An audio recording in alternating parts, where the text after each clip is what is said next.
Hey, don't rage quit bro here, bringing you guys a quick update on the viability of Ward Loop and the upcoming 3.21 Crucible expansion.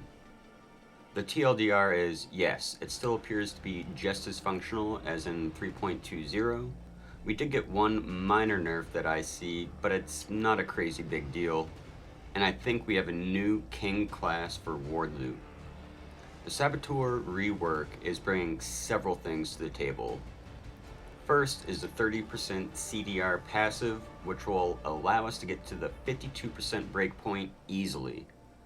You'll need to get 22% more CDR from somewhere. Most likely I'll be using a Stygian Vice, getting 3% on that Abyss Jewel, using the Benchcraft for 9 to 12% on the belt, and getting the remainder on the Eater of Worlds boot implicit.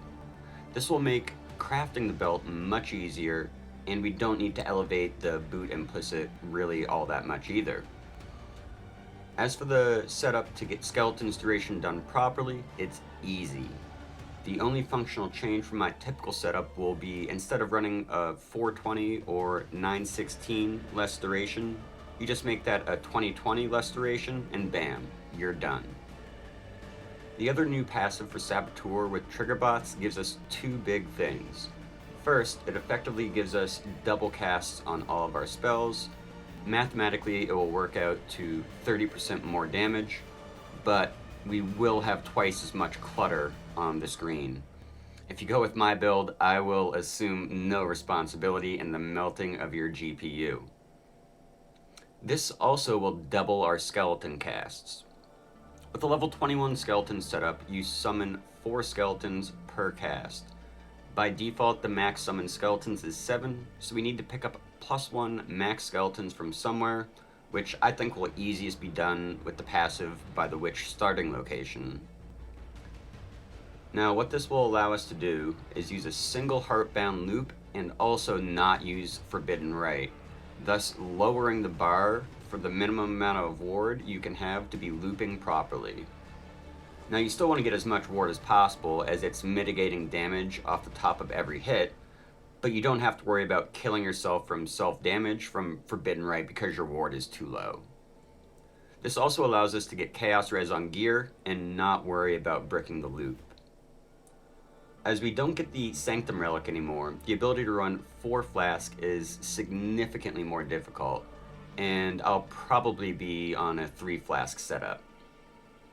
The nerf I mentioned at the beginning of the video is the rework to Arcane Surge. Previously, I just chucked this on one of the non-damage dealer cast and damage taken setups to get the buff, thus granting 10% more spell damage to the other setups. That global buff is gone now in lieu of cast speed, which does nothing for this build. However, as we aren't using forbidden rite and can get away with just 1 heartbound loop, and don't really have a need for Arcane Surge, this gives us a bit more freedom on our non-6 link setups. I haven't decided exactly what I'll be doing with this yet, but quite possibly a 3 or 4 link damage dealer setup as well. Now, the footage you are seeing in the background I just recorded today with my 3.20 ward loop setup. It's using projectiles and the Nimbus ring. It's pretty mesmerizing to watch. Now, picture this same setup being cast from 2 little trigger bots walking around. It's gonna be crazy.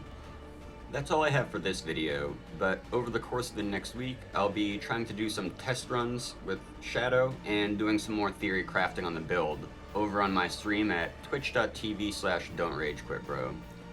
Feel free to stop by and hang out or ask questions about the build. Thanks for watching, and have a nice day.